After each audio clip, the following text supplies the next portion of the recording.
स्वराज्य नवे स्थापले विश्व व्यापले,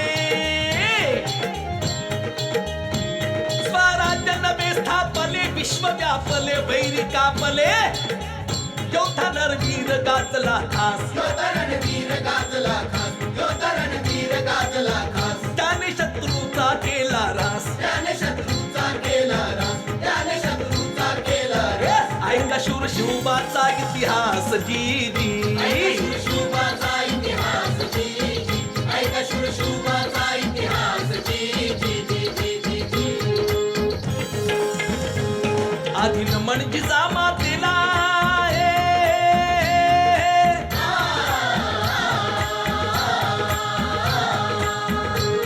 आधीन म्हणजे मातेला, शहाजी राजाला शूर मर्दाला, भोसले जाधवांच्या घराण्याला पहिला संकल्प ज्यांनी केला, तोच संकल्प तडीस नेला, बळ दिले भावी स्वराज्याला जी जी. बळ दिले भावी स्वराज्याला जी जी, बळ दिले भावी स्वराज्याला जी जी जी जी. So, can you please introduce yourself to the audience so that they also will understand you and your question? Hello everyone, my name is Saprita Yole and I was born and brought up here in the United States. To be honest with you, I don't know much about Indian history. However, I do know that there were multiple kings who ruled over India over a period of time. Some were more popular than others, but for some reason I always hear Chhatrapati Shivaji Maharaj's name the most. It's like people literally worship him. I mean, what could possibly be so great about him that people adore him, especially after so many centuries?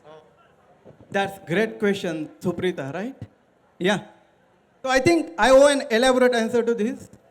And for this, I'll have to start from the time when Raja was not even born. For the years together before Raja was born, many foreign people attacked India and started ruling it.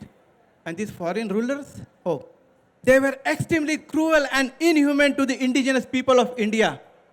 The torture, slavery, the pain had become so unbearable for these local people that the living envied the dead.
my God, that was horrific. Yes. And this was going on for hundreds of years. Each passing day, it was becoming unbearable. And people started desperately praying to their goddess, Mata Bhavani. They requested to send a savior for them, a savior who would protect them from all the evils.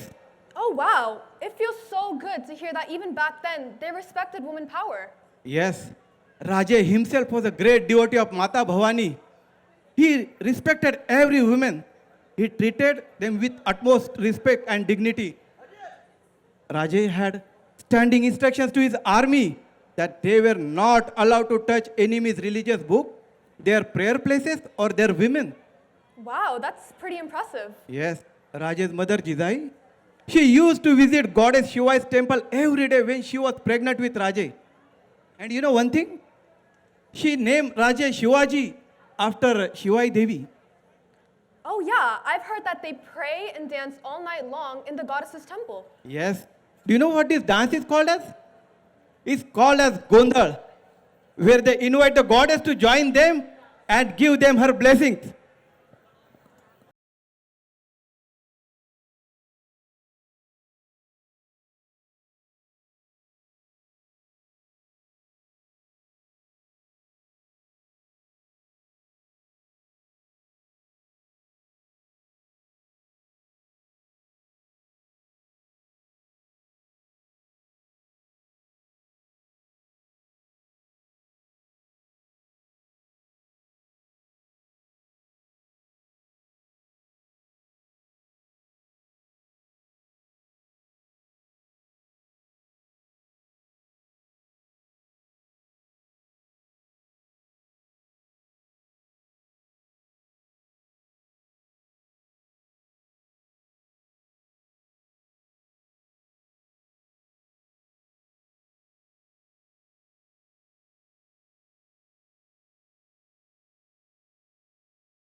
नदीच्या पल्ल्याड आईचा डोंगर नदीच्या पल्ल्याड आईचा डोंगर डोंगर माथ्याला देवीचं मंदिर डोंगर माथ्याला देवीचं मंदिर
Wasn't that a beautiful dance?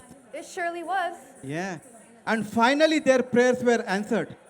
And on 19th February 1630, Raje born on Fort Shivneri. Oh, isn't that fort in Maharashtra near Pune? That's right. I'm impressed. After Raje was born, their parents Jidai and Shahaji Raje were ecstatic. Years passed by and Raje turned into an energetic little boy who enjoyed playing war games with his friends. Oh, is it true that Raji was very close to his mother? That's right. Jidai was not only Raja's mother, but she was his very first guru. She played a key role in making Raja the way he was as a king, as a ruler, but above all, as a human. He inspired Raja by telling him stories from Ramayana and Mahabharata.